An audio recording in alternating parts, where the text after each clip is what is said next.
예, 서울시립대학교 최윤수 교수입니다. 상당히 이제 코로나 때문에 우리가 어려운데 이런 좋은 기회를 마련해 주셔서 고맙고요. 오늘 세 분이 발표를 하셨습니다. 그래서 그 국토연구원의 서기환 연구위원께서 주로 그 디지털 트윈 정책, 그다음 특히 이제 그 거버넌스 문제를 얘기하셨고, 그다음에 SKT의 전현철 부장께서 그 5G를 중심으로 해서 디지털 트윈과 그 공간정보의 역할에 대해서 얘기를 해주셨고, 또 산업진흥원에서 이승수 팀장께서 이 디지털 트윈과 이 V월드의 발전 방안에 대해서 얘기를 해주셨습니다. 오늘 이제 우선 그 토론을 위해서 지금 이제 발표자 말고 한 네 분이 지금 이제 여기 오셨습니다. 그래서 첫 번째 간단히 소개를 드리면은 화면에 뭐 손만 들어주시죠. 국토교통부의 김통일 사무관이십니다. 네. 주로 김통일 사무관은 조금 이따가 이제 서비스 통합에 대해서 이제 조금 말씀을 좀 해주시면 될 것 같고요. 두 번째로 국토지리정보원의 이진혁 사무관이십니다. 이 사무관님께서는 주로 국토지리정보원에서 하고 있는 3차원 공간정보 구축 방향에 대해서 주로 이제 말씀을 좀 해주시면 될 것 같습니다. 세 번째는 공간정보 품질관리원에서 근무하고 계시는 김태훈 박사이십니다. 김 박사님은 주로 디지털 트윈과 관련된 표준에 대해서 산업계와 관련된 표준에 대해서 토론을 좀 해주시면 좋을 것 같습니다. 그 다음에 네 번째는 ICT웨이의 정진영 상무이십니다. 오셨나요? 예, 인사하시죠. 예. 그 정진영 상무께서도 그 산업계 입장에서 공간정보 시스템에 관련된 그 디지털 트윈하고 대응 방안에 대해서 이렇게 말씀을 해주시면 될 것 같습니다. 그래서 우선 순서를 지금 소개드린 대로 이렇게 좀 말씀을 주시고, 그 다음에 오늘 발제를 하신 국토연구원의 서기환 박사하고 SKT의 전현철 부장님, 또 이승수 팀장님이 이렇게 거기에 대한 보충 설명이나 또 의견을 주시면 되겠습니다. 그럼 먼저 국토부의 그 김통일 사무관께서 말씀해 주시겠습니다. 네, 국토부의 김통일 사무관입니다. 지금 국토부에서 국토정보 정책과에 있고요. 이번에 9월부터 디지털 트윈 지원팀을 담당을 하고 있습니다. 그래서 오늘 세미나에서 이런 논의된 자료, 이런 얘기들이 저희가 추진하는 거에 대해서도 많은 도움이 되고 관련된 분야입니다. 그래서 먼저 그 사전 질의로 이제 서비스 통합에 대해서 질의를 주셨는데요. 저희가 디지털 트윈 이런 준비라든가 고민과 같이 얘기하면서 그 사항을 제가 말씀드리겠습니다. 먼저 디지털 트윈이 이제 한국형 뉴딜 사업으로 이제 그 10대 과제라서 핵심 사업으로 선정이 되는데요. SKT에서도 말씀하셨지만 이런 공간 정보가 모든 분야의 인프라다 보니까 뉴딜에서도 디지털 뉴딜이 있고 그린 뉴딜이 있는데 거기를 연계하고 융합하는 그런 부분으로서 이제 아마 자리매김돼서 10대 과제로 선정된 것 같습니다. 그래서 디지털 뉴딜이 저희 공간정보 분야에서는 여러 번의 뭐 계기가 있었지만 또 새로운 도약할 수 있는 기회 또인 것 같습니다. 이렇게 저희가 V월드 3차원 공간정보를 구축해 왔고 지도에서도 기본도도 구축을 해서 서비스를 하고 있지만 뭔가 공공 분야라든가 민간에서 좀 더 활성화될 수 있는 이런 디지털 트윈 기술 구축, 또 민간에서 각광받는 이제 뭐 IoT라든가 AI 기술로 접목해서 하는 이런 분야들이 또 발전할 수 있는 그런 기본 인프라를 제공할 수 있는 좀 더 역할을 할 수 있는 이런 뉴딜 사업으로서 좀 더 발전되는 기회가 됐으면 좋겠고요. 그래서 저희는 디지털 트윈에 대해서 이제 새로운 용어가 나오다 보니까 지금 서기환 박사님도 그 부분에 대해서 정책 연구를 하시지만 과연 이 용어에 대한 정의 부분을 이제 저희가 생각하고 있고요. 그래서 디지털 트윈 부분에 대해서 어떻게 보면 더 큰 범위, 그 공간 정보뿐만 아니라 IoT 기술, 뭐 시뮬레이션, 뭐 AI 등 모든 부분이 포함되어 있다 보니까, 하지만 저희 국토부에서 이제 구축하는 것은 기존의 공간 정보 분야였습니다. 그래서 그 부분의 영역에 있어서 좀 더 명확한 손에 잡히는 부분을 이제 표현하다 보면 저희는 이제 디지털 트윈 국토라고 좀 저희는 말을 하고 있습니다. 저희가 이제 IoT 기술이라든가 뭐 그런 부분까지 저희가 더 민간에서 한 영역까지 저희가 확장해서 하기는 좀 어려운 부분이 있으니까 감안은 해야 되겠지만 기본적으로 구축할 수 있는 범위가 그래서 디지털 국토로 이제 저희가 삼고 있고요. 그래서 이제 디지털 트윈에 대해서도 이제 그 국토 정의를 잡고 그것을 이제 구축할 때 요소들이 있는데요. 거기서 이제 데이터가 첫 번째로 있겠고요. 뭐 3,000공원 정도 있고 데이터가 첫 번째로 있고 또 그것을 운영할 수 있는 그 서비스를 담는 이제 플랫폼이 되겠습니다. 플랫폼 그런 데이터 그거는 대부분 또 이제 표준화가 필요한 부분이고요. 표준화에서 또 이런 것들을 또 구현하기 위해서는 당연히 법제도와 또 거버넌스 체계가 상당히 중요한 부분입니다. 공간정보에서 뭐 공공부라든가 민간하고 협력을 통해서 구현된 부분이 이끌어낸 부분이 많은데요. 이게 제일 중요한 이 거버넌스 체계에서 이런 부분들이 이루어질 것으로 보이겠습니다.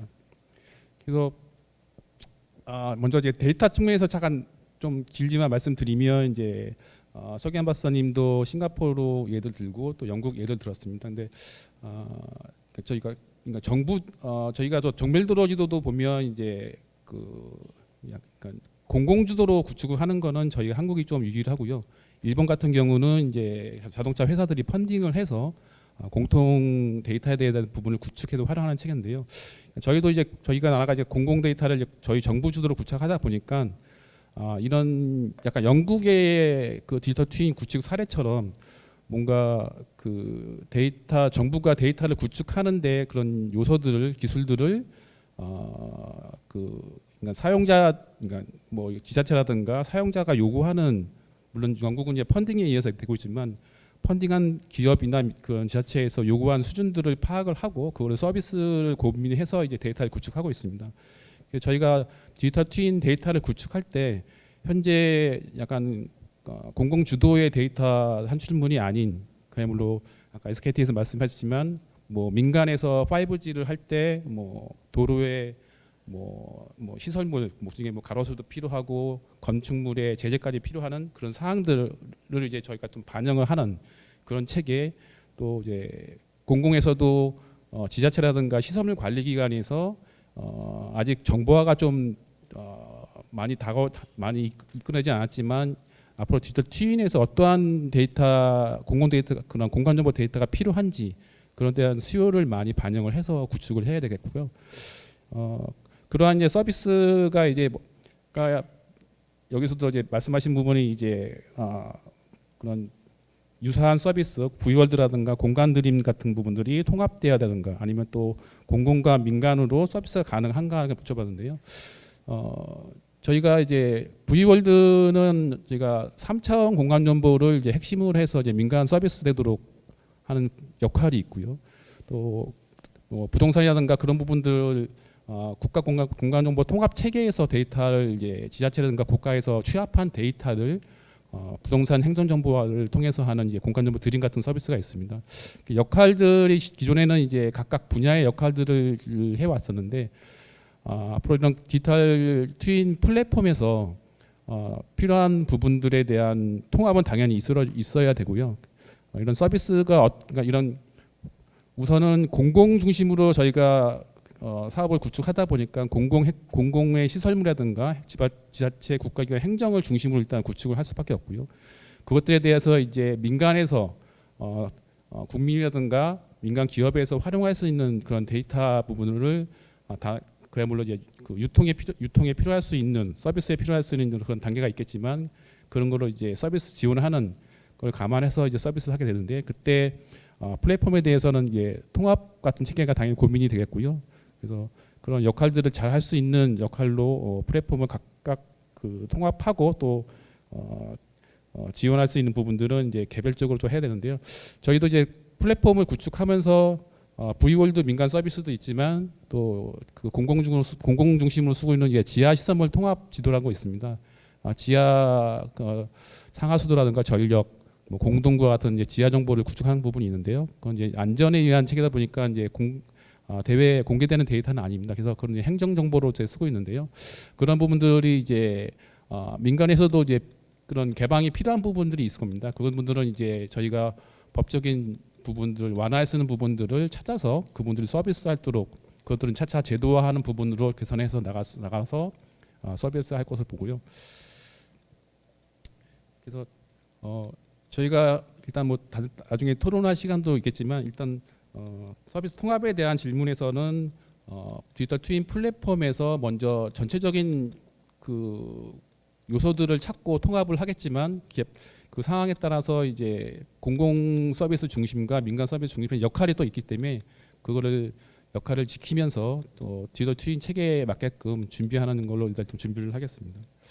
또 다음 토론하신 분들 이야기를 듣고 또 저희도 디지털 트윈 정책이라든가 그런 걸 이끌어 나가는데 필요한 부분이 있으면 다시 또 말씀을 드리도록 하겠습니다. 예, 지금 그 김통일 사무관께서 중요한 얘기를 했습니다. 그 디지털 국토 트윈이다라는 얘기.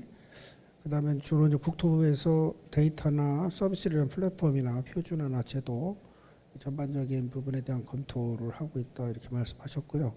자, 이번에는 이제 삼성 공간 정보를 실질적으로 구축하고 있는 국토지리정보원의 이진혁 사무관께 말씀을 들어보도록 하겠습니다.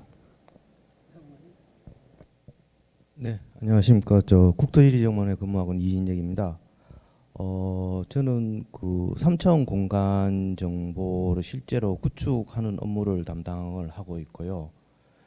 그 현실 세계를 가상화하는 게 이제 디지털 트윈이라고 봤을 때 디지털 트윈의 가장 기반이 되는 정보를 3차원 공간 정보라고 생각을 하고 있습니다.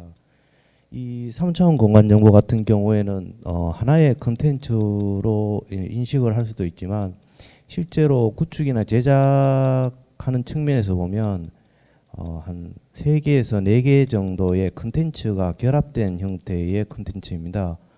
먼저 그 2D 베이스의 그 영상 지도를 먼저 제작을 하고요. 영상 지도의 그 뭐 산이라든지 농경지라든지 이런 지표면 지형의 높낮이를 표현할 수 있는 수치 표고 모형이라는 데이터를 결합을 하게 되고요. 여기에다가 그 산지에 있는 식생이라든지 도시에 있는 건물 그리고 교통 기반 시설물, 도시 기반 시설물들이 합쳐져야 저희들이 이제 말하는 3차원 공간 정보가 되는데요. 여기 이렇게 컨텐츠 다양한 컨텐츠가 합쳐져서 3차원이 구성이 되는 것에 대해서 좀 세분적으로 말씀드린 이유가 이 3차원 공간 정보가 예전에는 기본적으로 데이터가 무겁고 그다음 구축 비용이 많이 필요했습니다. 그래서 정부 주도나 아니면 어떤 대규모 공공기관에서 제작하는 방식이 좀 특징이었는데요. 요즘 같은 이제 어떤 기술이 장비가 최신화된 장비가 많이 나온 시절에는 특히 드론 같은 경우에 그리고 이 휴대폰이나 휴대용 단말기 같은 장비들이 굉장히 고도화돼서 구축 비용, 제작 기간, 그다음 자동화된 소프트웨어에 의해서 진입 장비 허들이 굉장히 낮아졌습니다. 그래서 지자체라든지 아니면 개인 같은 뭐 물론 저 SKT 같은 어떤 대규모 사업자분들도 많이 실제로 3차원 공간 정보를 구축을 하고 있고 많이 활용을 하고 있어요. 근데 이렇게 뭐 지자체라든지 공공 분야 아니면 개인 뭐 민간 사업자분들이 3차원 공간 정보를 목적에 맞게끔 구축을 하시고 활용하는데 전혀 문제는 없습니다. 근데 이게 국가 차원에서 보면 동일한 지역에 동일한 컨텐츠가 중복되는 문제가 발생을 하게 돼요. 그리고 국가 차원에서 보면 굉장히 그 재원이 낭비되고 있는 측면이 있습니다. 그래서 저희 국토지리정보원에서는 그 조속히 그 기반이 되는 코어 데이터에 대한 3차원 공간 정보 구축을 현재 계획을 하고 있는데요.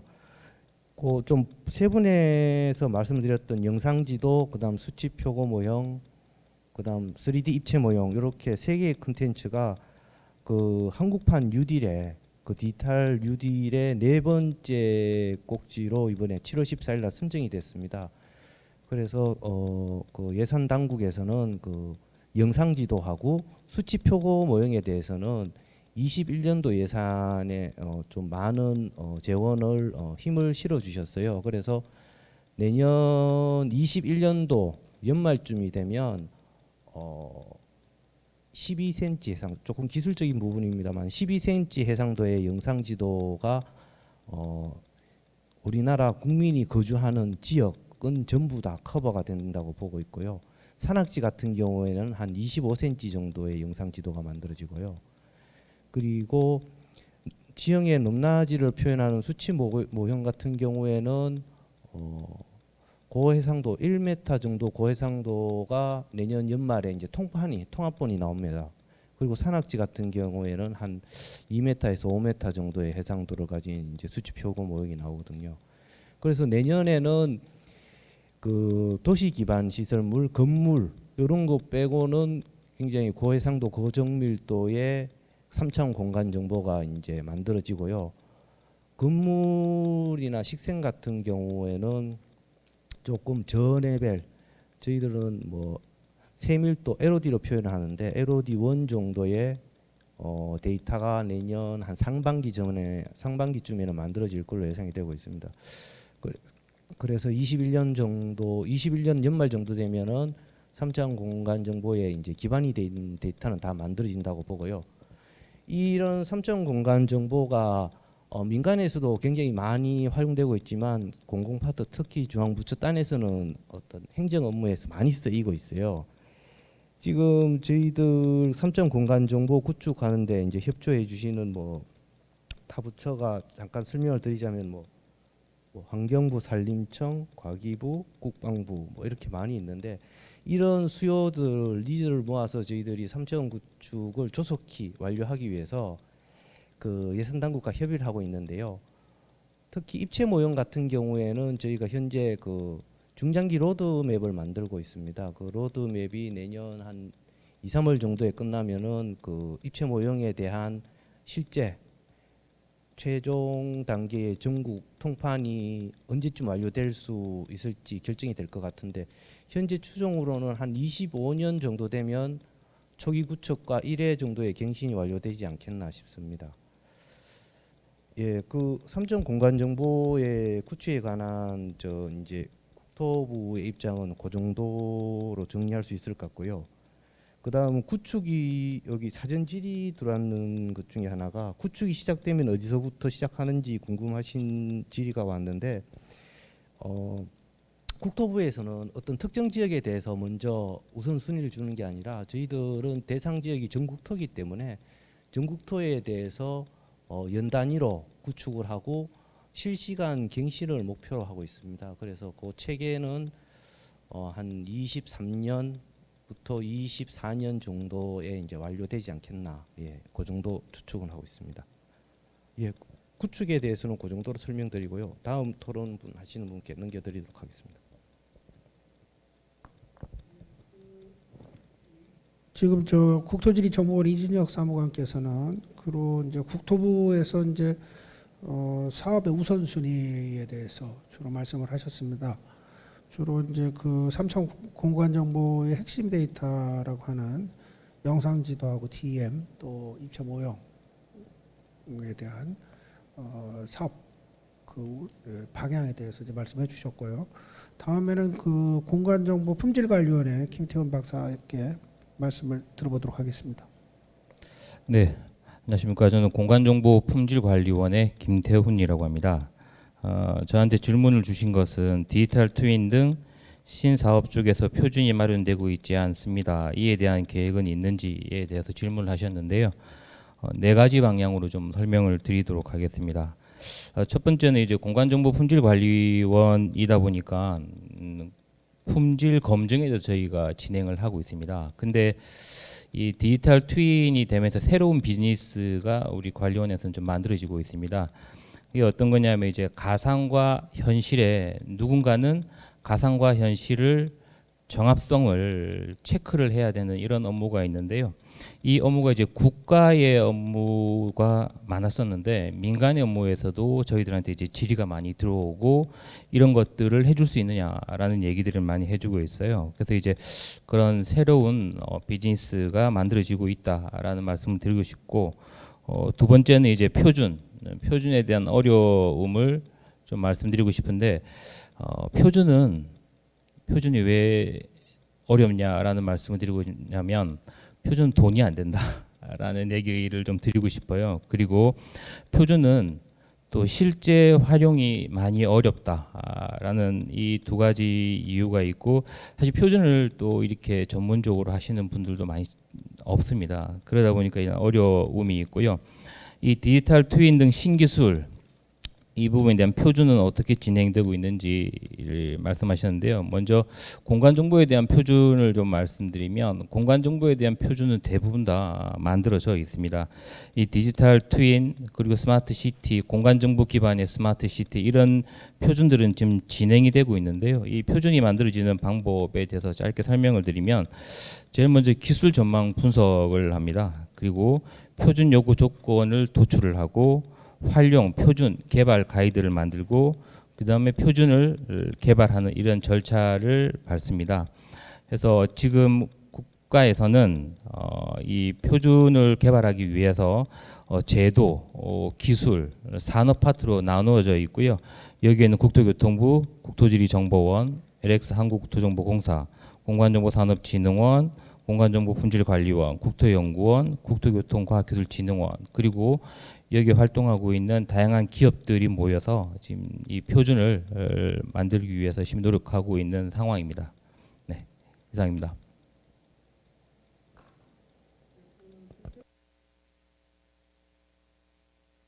주로 디지털 트윈과 관련해서 그 품질 관리하고 표준의 여러 가지 이제 문제점들, 특히 지금 현재 표준의 개발 그 현황에 대해서 이제 말씀을 해주셨습니다. 그러면 이제 네 번째로 그 산업계에서 그 공간정보 시스템 부분에서의 대응 방안에 대해서 ICT웨이의 정진영 상무께서 말씀해 주시겠습니다.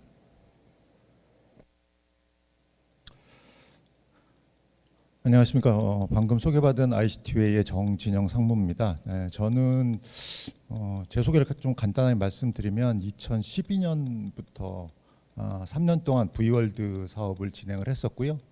그리고 2015년부터 4년 동안 아까 지하 쪽에 3D 구축 사업인 지하정보 통합체계 구축 사업을 진행을 해서 운이 좋다고 해야 될지 나쁘다고 해야 될지 모르겠는데, 지상과 지하에 대한 3D, 그러니까 지금 오늘 주제인 디지털 트윈하고 직접적으로 연관이 있는 사업들을 직접적으로 어떤 수행한 사람으로서요. 기존에 겪었던 뭐 내용 일부를 좀 소개해드리고, 그리고 지금 질문으로 나와 있는 내용에 대해서 좀 말씀을 드리도록 하겠습니다. 앞서서 뭐 계속 말씀이 있으셨지만 V월드는 뭐 민간하고 다르게 국가에서 수조 원을 들여 만든 국가 공간 정보를 일반 국민, 시민 혹은 산업계에서 유용하게 쓸 수 있게끔 하기 위해서 마련된 플랫폼입니다. 그러다 보니까 내부적으로 갖고 있는 어떤 그 인프라 자원을 포함해서 국가에서 갖고 있는 뭐 지적이라든지 건축물이라든지 다양한 공간 정보뿐만 아니고 행정 정보를 같이 이제 제공을 하고 있죠. 그래서 기술적으로는 이제 그 플랫폼 서비스를 하다 보니까 API를 얼마큼 많이 제공을 하냐가 관건이었습니다. 현재도 그렇고요. 그래서 처음에는 일반적으로 이제 지도를 갖다 쓰기 위해서는 지도 API 서비스를 제공을 했었고요. 이후에는 이제 데이터를 가져다가 그 데이터를 가공해서 예를 들면 쓸 수 있게끔 데이터 API를 저희들이 제공하는 공간 정보에 대해서 데이터 API 서비스를 제공도 하고요. 그리고 웹이라든지 그리고 모바일이라든지 이런 플랫폼 환경에 따라서 구분해서 이렇게 지금 서비스를 제공하고 구축하고 진행을 해왔습니다. 근데 이게 이제 국가에서 운영하는 플랫폼 서비스이다 보니까 1차적으로 뭔가를 이제 한번 서비스가 시작이 되면 중간에 중단을 할 수가 없어요. 그러니까 누가 한 사람이라도 쓰는 이게 시스템이 돼버리면 국가에서 운영을 하고 있는데 신뢰성을 담보해야 되고 지속 가능한 서비스가 돼야 돼서 그 서비스의 활용도하고 상관없이 계속 또 유지해야 되는 문제가 또 있습니다. 그러다 보니까 등치는 계속 커져요. 계속 커지는데 이거 그 충분한 예를 들면 예산이라든가 충분한 어떤 지원 이런 것들이 좀 제한적이기 때문에 지금 서비스에 확장하고 예를 들면 최신화하는데 상당히 애로점이 있는 게 지금 실은 사실이고요.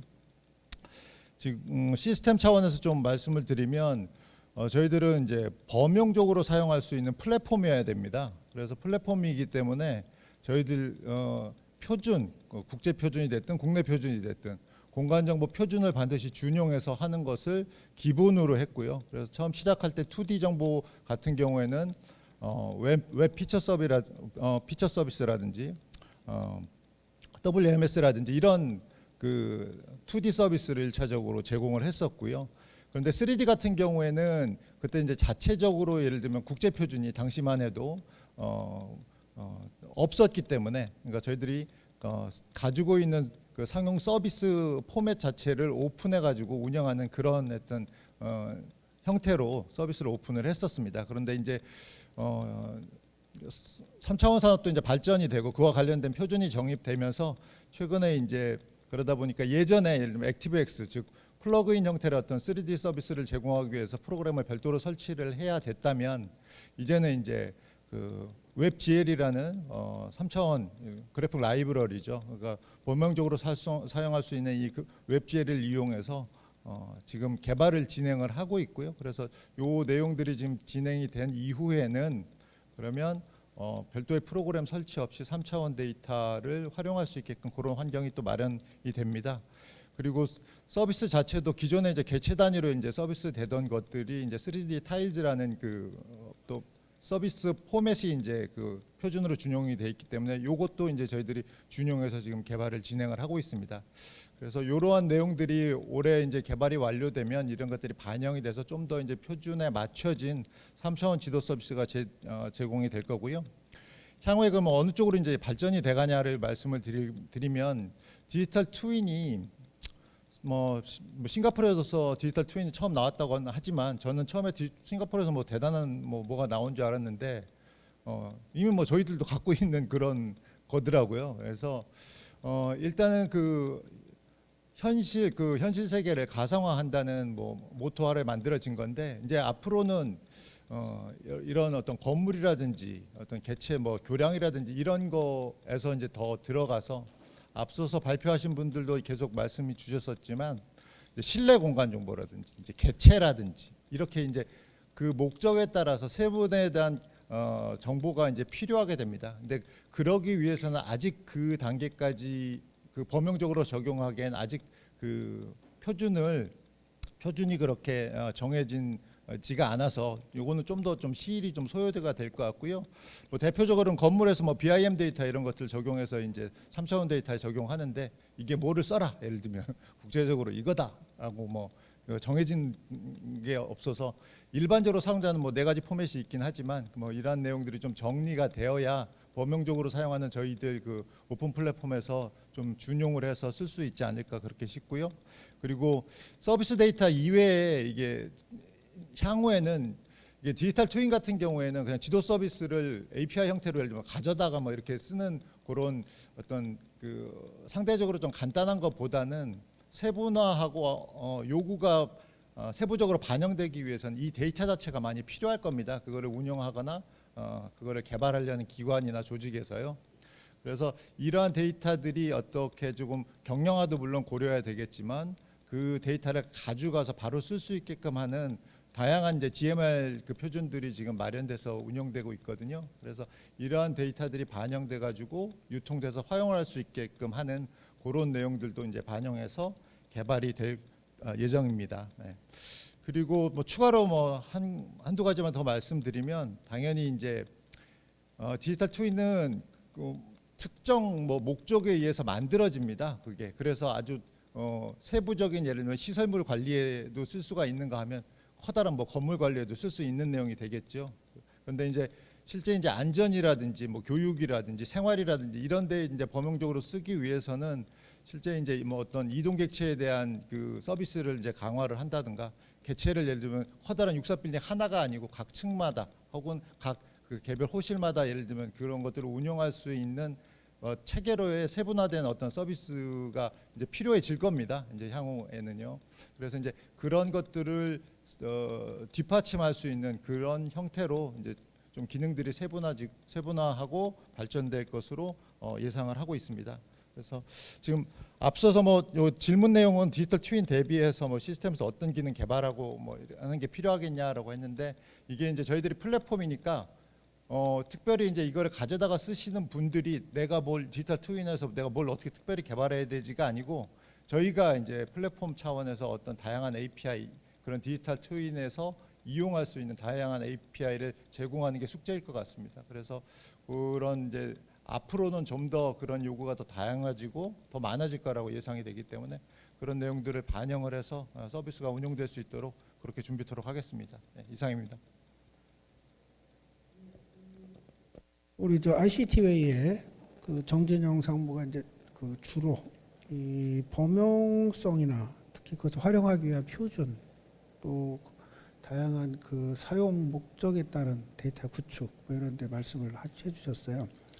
그래서 이제 일단은 그 이제 네 분의 그 토론자들이 이제 얘기를 하셨고, 그래서 제가 이제 쭉 그 발표자들과 토론자들의 얘기를 쭉 들어보니까 사실은 좀 우리가 이제 고민을 좀 해봐야 될 게, 지금 디지털 트윈도 지금 이제 각 정부 부처가 이제 각자들 하고 있죠. 그래서 국토부도 하고 산자부도 하고 중기청도 하고 해수부도 하고 뭐 이제 각자들 자기들의 그런 제품도 하고 있고, 뭐 우리처럼 디지털 국토에 대한 그런 트윈을 하는 데도 있고, 뭐 해양에 대해서 하는 데도 있고, 그래서 이 국토부에서 과연 이제 핵심 고객이 뭐냐는 걸 좀 고민해봐야 될 것 같아요.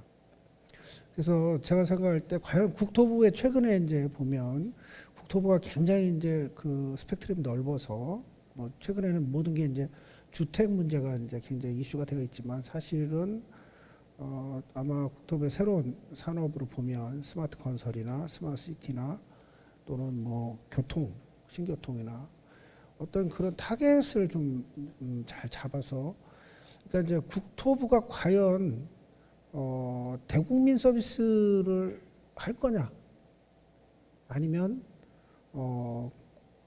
다른 국가기관이나 다른 공공기관을 대상으로 할 거냐 하는 부분에 대한 고민이 좀 필요할 것 같아요.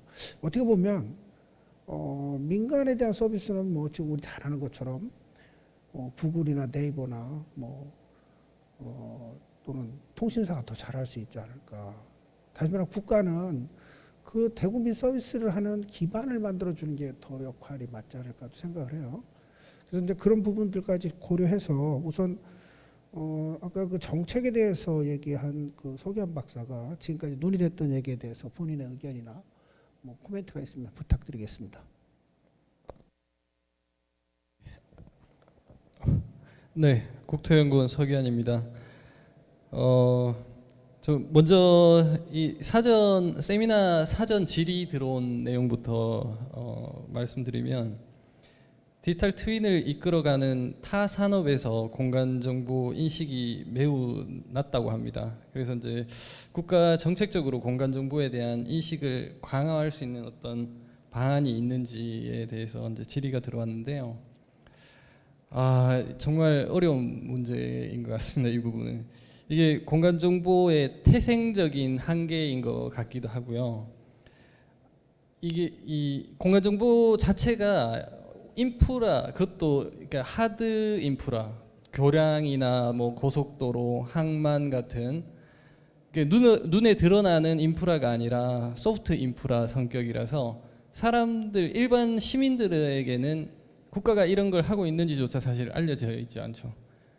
앞서 이제 우리 그 SK텔레콤에서 이제 전현철 매니저께서 이 5G 이런 통신 안테나 이런 거 설치할 때 정말 주먹구구식으로 하다가 공간 데이터가 이걸 활용했더니 훨씬 효율적이고 관리도 좋아졌다라고 하지만, 이런 것들을 아는 사람들은 아무도 없거든요.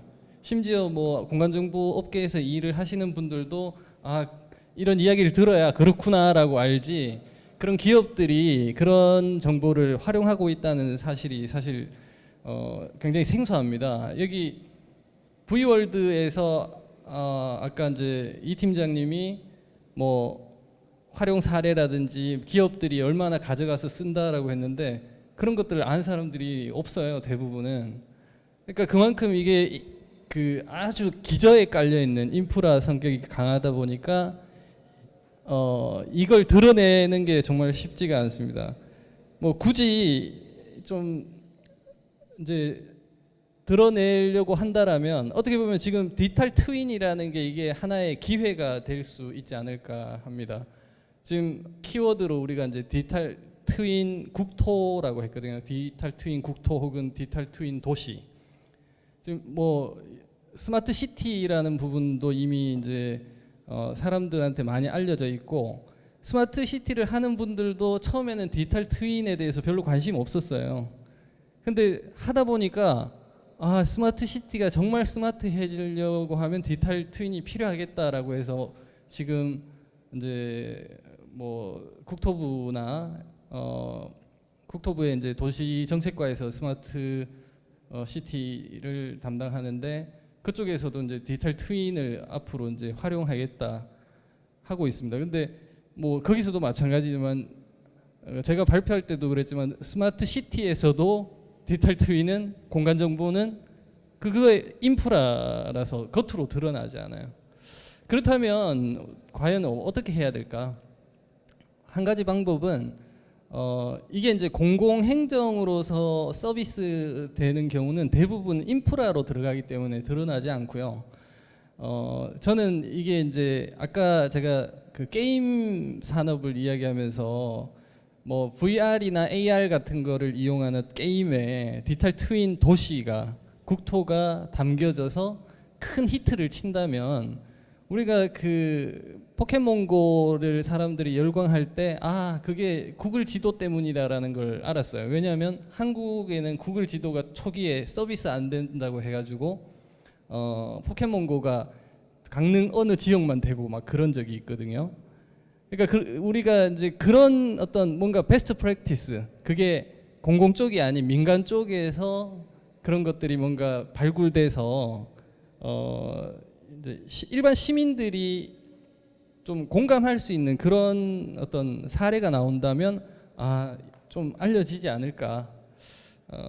뭐 그러기 전에는 사실 앞으로 뭐 국토부가 계속 항공사진을 1년에 뭐 몇백억을 들여서 찍고 3차원 공간 정보를 만들고 V월드를 업그레이드해도 국민들은 알기가 힘들 겁니다, 아마. 그래서 뭐 저도 이 분야에서 계속 정책 지원을 하고 뭐 관련 연구를 하면서도 그 항상 질문 받는 것 중에 하나가 그래서 이걸 하면 뭐가 좋아지는데, 참 대답하기가 힘들더라고요. 사실 근데 이게 안 되면은 정말 많은 게 어려워지는데, 그래서 이제 뭐 저는 가끔 그러니까 2D 기반일 때는 이런 이야기를 해요. 우리가 주민센터에 가면 예전에 뭐 여기 젊은 분들은 잘 모르실지도 모르겠지만 예전에는 가서 도면 하나 떼려면 신청하고 뭐 이틀 뒤에 가야 돼요. 그러면 이제 도서 착 찾아가지고 복사해가지고 준비해 놓으면 찾아가는, 그러니까 문서 하나 떼는데 뭐 이틀씩 걸리는 그런 시절에서 지금 가면 번호표 뽑아서 신청하면 그 자리에서 바로 프린트해서 바로 나옵니다. 1분이 안 걸려요. 근데 거기에 그 이면에는 우리의 그 공공행정의 많은 부분, 흔히 이제 우리가 80% 정도라고 이야기하는데 공간 데이터가 뒤에 숨어 있습니다. 뭐 도시계획이라든지 토지 이용이라든지 뭐 건축행정이라든지 이런 것들이 전부 다 공간 데이터에 기반해서 행정 업무가 일어나고, 그런 것들이 우리가 지금 주민센터에서 원클릭으로 아웃풋을 받아볼 수 있게 만든 계기이거든요. 그렇지만 아무도 그걸 공간정보인지 주민들이 알고 쓴 사람은 없습니다. 그래서 저도 안타깝긴 한데 우리 이 분야에서 뭔가 좀 정말 히트 상품이 민간 영역에서 좀 나와줬으면 하는 바람입니다. 저도. 일단 뭐 제 답변은 그 정도로 드리고요. 앞에 이제 여러 가지 이제 발표나 이런 걸 들으면서 또 한편으로 이게 우리 쪽이 이제 타 산업에 비해서 드러나지 않는 이유 중에 하나가 공간 정보가 이게 이제 국가 안보, 우리나라는 특히나 이제 남북 관계 때문에 국가 안보와 관련된 문제로 그 공간정보 보안 관리 규정을 두고 있습니다. 그래서 제가 알기로 여기 이제 V월드에서 API로 서비스하는 서비스를 이제 받아가지고 그걸 가지고 사업을 하는 몇몇 기업들이 사업하다가 갑자기 이제 국정원에 조사를 받은 적이 있어요. 그 이유가 뭐냐면 API 서비스를 활용해야 되는데 거기에서 이제 원시 데이터, 3차원 데이터를 다운받아 가지고 활용한 게 이제 드러난 겁니다. 근데 그 기업들이 이제 5개에 불과한데 그것도 이제 뭐 의도적이었던 우연이든 그렇게 원시 데이터를 받을 수 있어서 새로운 비즈니스를 만들었단 말이에요. 근데 보안관리 규정에 따른 계속 모두가 따른다면 그런 새로운 일단 그 비즈니스 기회 자체가 창출이 안 됩니다. 근데 우리가 보안관리 규정이 좀 더 우리가 이해할 수 있는 수준으로 합리적으로 바뀌어 가지고 더 많은 데이터가 개방된다면 그런 기업들이 훨씬 많이 생겨날 거라고 봐요. 저는 그 사례에서 확인을 했거든요. 그전에는 한 번도 그런 보안관리 규정을 어긴 사례가 없기 때문에 만약에 이걸 풀어주면 뭘 할 수 있는데라고 물었을 때 답하기가 굉장히 힘들었습니다. 그리고 실제로 국정원의 담당자는 항상 그렇게 물어봐요. 그거 풀어준다고 뭐 할 수 있어요? 그거 하면 뭐 하는데요? 모르죠. 안 해봤으니까. 아무도 모릅니다. 근데 열어줬더니 하더란 말이죠. 그게 뭔지는 몰라요. 근데 기업들은 많은 아이디어를 갖고 있습니다. 우리가 생각지도 못하는 아이디어를 가지고 비즈니스를 영위하더라고요. 그래서 우리가 이제 뭐 남북 관계라는 부분을 분명히 고려 안 할 수는 없지만 그렇지만 이 정부가 지금까지 약 25년간 투입한 예산이 공간정보 분야에 5조 원에 해당합니다. 약 5조 원. 연간 4천억 원씩 투입을 하고 있어요. 지금도. 근데 그렇게 해서 생산되는 데이터들이 그중에 상당 부분이 그게 뭐 중앙이든 지자체가 만들던 간에 쓸 수 없다라는 게 너무 안타깝고요. 그런 부분에서 우리가 이 분야에 있는 분들이 다 같이 좀 한 목소리를 내서 지금 이제 국회에서 그 기본법 개정안이 이제 계류 중인데 거기에 이제 공간정보 보안관리 규정을 개정할 수 있는 근거를 일부 마련했습니다. 그래서 법이 통과되고 난 이후에도 해야 될 일이 굉장히 많아요. 국정원과 국토부가 이제 그 어느 선에서 이 보안관리 규정을 완화할 수 있을 것인가 이게 굉장히 크리티컬한데 이 부분에 있어서는 사실은 민간의 목소리가 더 중요하거든요. 이걸 실제로 이제 사업을 하시고 이럴 때 또 새로운 비즈니스를 만들어내고자 할 때 꼭 많은 목소리를 내주고 옆에서 지원을 해주셨으면 하는 바람입니다. 네, 이상입니다. 그 질문에 대한 답도 했고 최근에 그 이슈가 되고 있는 그 공간정보 관련 보안 그 부분에 대해서도 이제 얘기가 있었고 아마 이 부분에 대해서는 이제 아마 국회에서도 뭐 많은 논의가 있었고 또 국정원하고도 아마 여러 가지 협의가 돼서 뭐 조금 생산적인 결과가 나오지 않을까 이렇게 생각을 합니다. 다음에는 그 SKT의 우리 그 전현철 부장님께서 혹시 그 발표 내용이나 지금 토론 내용과 관련해서 뭐 코멘트나 의견을 주시면 좋겠습니다.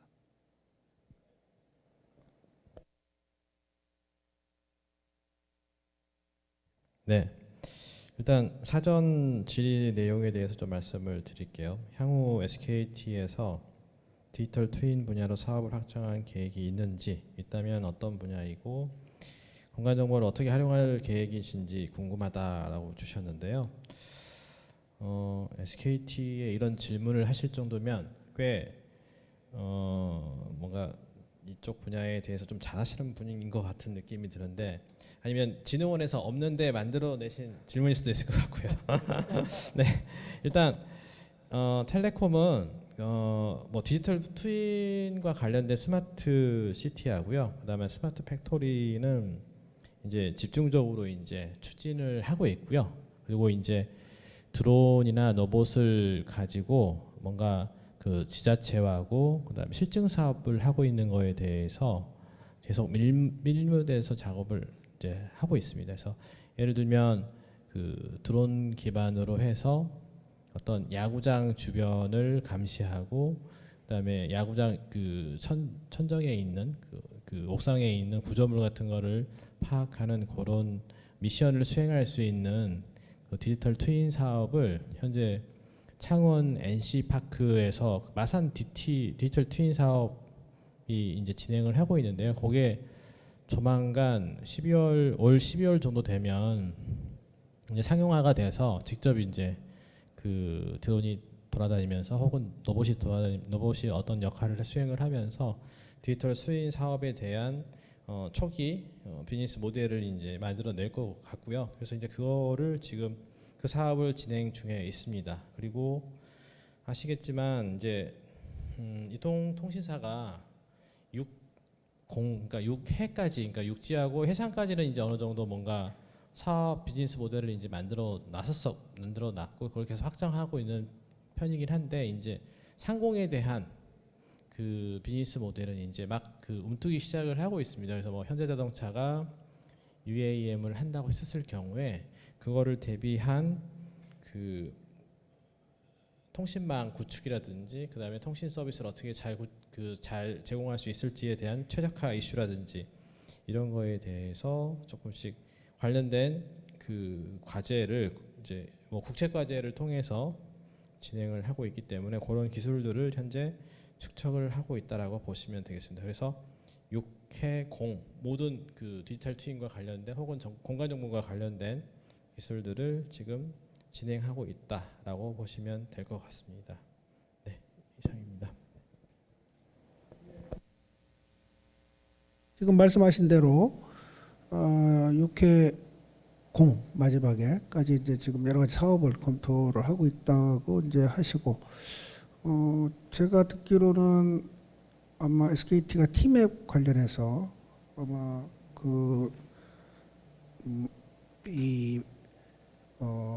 고정밀 도로지도 사업을 아마 발주한 걸로 제가 알고 있습니다. 그래서 아마 기업은 기업대로 각자 이제 역할을 하고 있죠. 그런데 아까 이제 석연 박사가 얘기한 대로 이제 이게 왜 우리가 이렇게 뭐라 그럴까 인지도가 낮은가에 대해서 여러 가지 이제 이유가 있죠. 근데 사실은 우리가 이 지상에 이렇게 발을 붙이고 사는 이상은 결국에는 어떻게 보면 이 공간 정보를 다 쓸 수밖에 없으니까 그 안에 기반으로 들어가는 거고, 뭐 그렇게 보면 우리 건설 산업이 우리 GDP에서 차지하는 게 최소 한 15% 정도 된다고 보면 뭐 1년에 4천억 1조 들어가는 거는 뭐 사실 크게 들어가는 건 아닙니다. 제가 보는 견지에서는. 다만 이제 그거를 어떻게 활용하느냐 하는 게 중요하겠죠. 이제 그 최근에 이제 그 런던의 UCL의 마이클 베티 교수하고 이제 몇몇 전문가들이 토론을 했어요. 우리나라의 그 화상으로. 근데 이제 거기에 지금 이 코로나와 관련해서 여러 가지 그 이유가 있지만 세계적으로 한국이 이제 잘 대응하고 있다 하는데, 여러 가지 원인이 있지만 그 중에 하나가 이제 굉장히 진전된 정보화입니다. 근데 그 정보화는 당연히 공간 정보를 포함한 거죠. 그래서 지금 그 유럽이라든지 미국이나 특히 일본 같은 나라에서 보면 이 결국은 이 무슨 코로나 대비해서 국민들한테 어떤 실업 수당을 줘야 되는데 정보화가 안 돼 있어서 그걸 수기로 지금 다 하다 보니까 오히려 돈 받는데 몇 달씩 걸리고 집계하는데도 뭐 굉장한 시간이 걸리고 이런 상황이라고 그래요. 근데 물론 이제 문화적인 차이도 있죠. 그래서 이 지금 이제 우리가 사실은 좀 공간정보 분야에 대해서 내 생각에 좀 장기적인 시각, 장기적인 대응이 좀 필요하다. 지금 이제 그 UCL에도 보면 이제 카사라고 있어요. 그 고등 공간 정보 뭐 분석 센터라고 그러나 센터 for Advanced Spatial Analysis라고 하는데 이게 상당히 지금 한 20여 년 동안 지금 계속 그 연구 결과를 축적하고 있고 많은 이제 결과를 내는 거죠. 우리가 좀 이런 부분들을 좀 잘 벤치마킹할 필요가 있을 것 같아요. 그래서 이 V월드도 어떻게 보면 이제 거의 한 10년 뭐 이제 서비스를 하고 있는데 조금 더 고민이 좀 필요하지 않을까 생각을 하는데 오늘 이제 이 V월드와 관련해서 또 발표를 한 이승수 팀장이 계신데 혹시 이 팀장님 뭐 하실 말씀 있을 것 같으니까 기회를 드리겠습니다. 예, 마이크가 저에게 다시 넘어왔네요. 앞서 패널분들께서도 그렇고 사전 질의 부분에서 V월드의 발전 방향이나 여러 가지 부분들에 대해서 많이 같이 고민해 주시는 부분들에 대해서 굉장히 일단 감사의 말씀을 드리고요.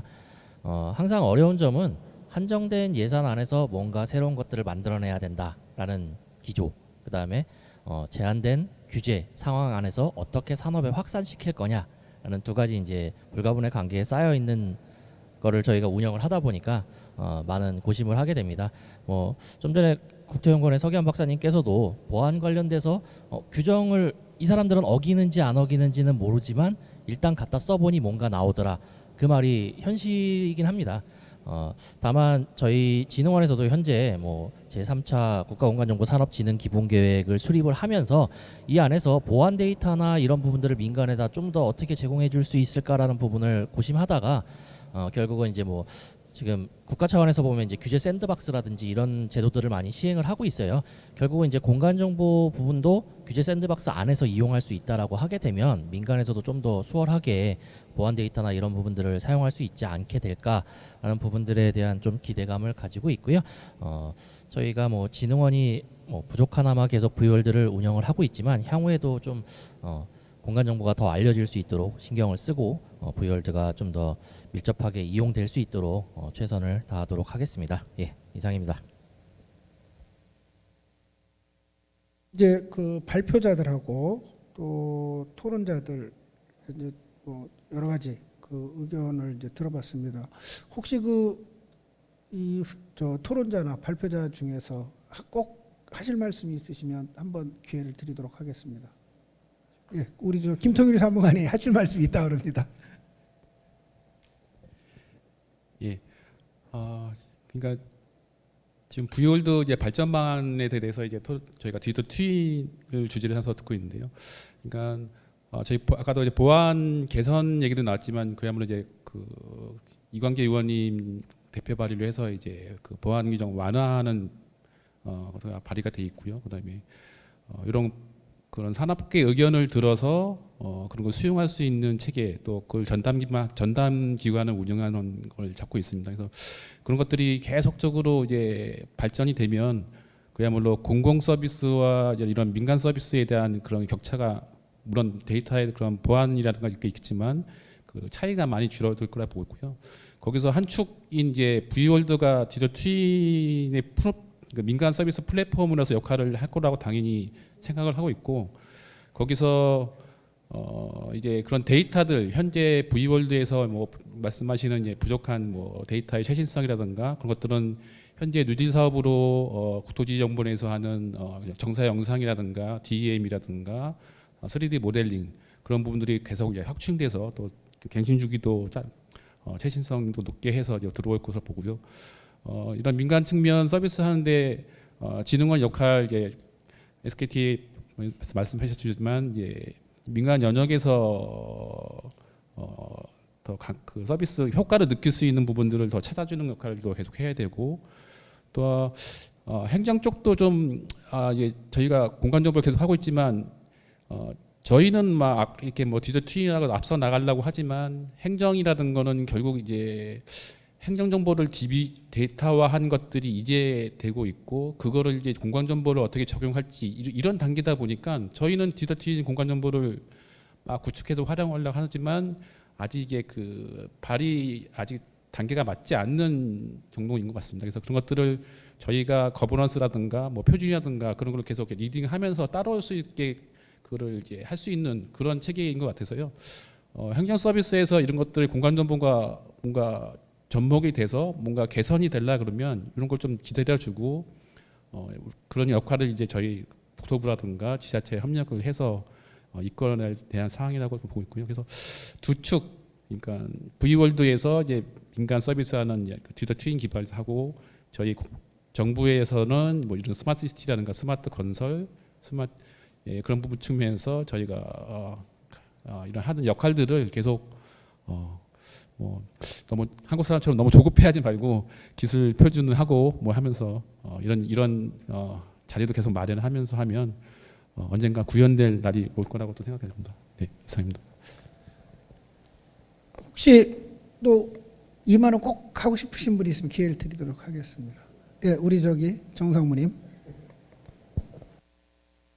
혹시 그 오해가 있으실 수 있어서 좀 전에 그 서기환 우리 연구원님께서 V월드 쓰다가 국정원 조사받았다고 그러셨는데 정상적으로 이제 활용을 하게 되면 전혀 문제될 게 없고요. 그 조사받으신 분들은 좀 다른 루트로 이제 사용하시려고 하다 보니 그런 문제가 있었다는 것을 알려드리고 싶습니다. 이상입니다. 사실은 저도 이제 뭐 그 관련된 그 위원회 위원인데 사실은 뭐 2007년부터 제가 거기에 좀 관여됐었는데 하여간 잘 될 거라고 믿고 사실은 시간이 좀 남아서 제가 한 가지만 좀 얘기를 하고 이제 토론을 마무리하고자 합니다. 지난 화요일 날 제가 이제 국토부 공간정보 정책과 그다음 제도과 그다음에 기술혁신과 그다음에 지리원 이렇게 네 관련 부서의 담당 그 사무관들과 같이 이 디지털 트윈과 관련해서 가장 제가 생각하는 것에 관련된 회의를 하나 했어요. 그게 뭐냐면 이제 스마트 건설 관련입니다. 우리가 공간 정보가 중요하다고 하는데 과연 그것을 구체적으로 어떻게 활용하는 데 대한 후속이 조금 우리가 이제 미흡한 것이 아닌가 이제 저는 생각을 하고 있고 특히 최근에 와서 이제 스마트 건설이 되면서 이 스마트 건설에 관련된 여러 가지 장비나 이런 소프트웨어의 핵심이 결국 이제 그런 그 위치와 관련된 거 여러 가지 센서인데 이 부분에 대해서 이제 과연 이제 국토부에서 지금 여러 가지 검토를 해보니까 저희들이 설계에 관련된 이제 설계 기준이라는 게 있고요 국토부에 물론 이제 그거에 따라서 이제 공공기관이나 시도에서는 설계 편람을 또 만듭니다.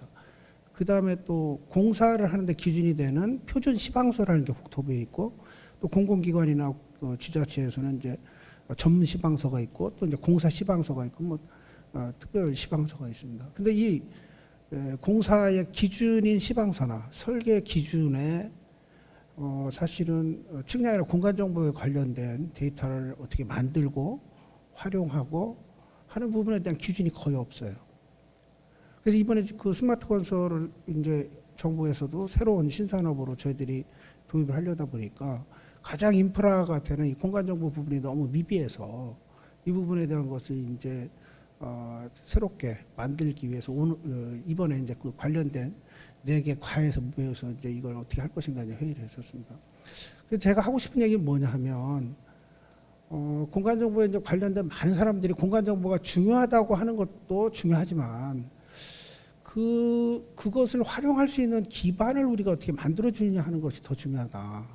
그래서 이 부분에 대한 좀 고민이 좀 필요하다. 물론 아까 이제 보안도 그거 관련된 거지만 좀 디지털 트윈도 아까 그래서 제가 이제 핵심 고객 얘기를 했는데 국토부에서 이것을 우선 쓸 수 있는 정책적으로 어떤 그런 그 효과가 가장 빨리 나타나는 인력이나 시간이나 어떤 비용이나 이런 거 측면에서 하는 부분을 좀 우리가 빨리 찾아서 시행을 해야 되지 않을까 이렇게 생각을 합니다. 오늘 먼저 장시간 동안 3분이 발표도 해주시고 또 4분이 토론을 해주셨습니다. 그래서 앞으로 뭐 이제 우리 김통일 사무관이 얘기한 대로 조금 긴 호흡으로 장기적으로 저희들이 이 인프라에 대해서 좀 더 관심을 갖고 노력하면 좋은 결과가 있으리라고 생각을 하고 오늘 여러분들께 특히 이 행사를 주관해 주신 공간정보산업진흥원 관계자에게 감사를 드립니다. 이상으로 토론회를 마치고 이제 그 마무리는 사회자한테 넘기도록 하겠습니다. 예, 다시 마이크 받았습니다. 예, 패널 토론 진행해주신 시립대학교 최현수 교수님께 다시 한번 감사 말씀드리고요. 금일 패널 토론 및 발표에 참석해주신 많은 분들과 시청해주신 분들께 감사 말씀드리겠습니다. 이것으로 2020년 V월드 세미나를 마치도록 하겠습니다. 예, 이상입니다.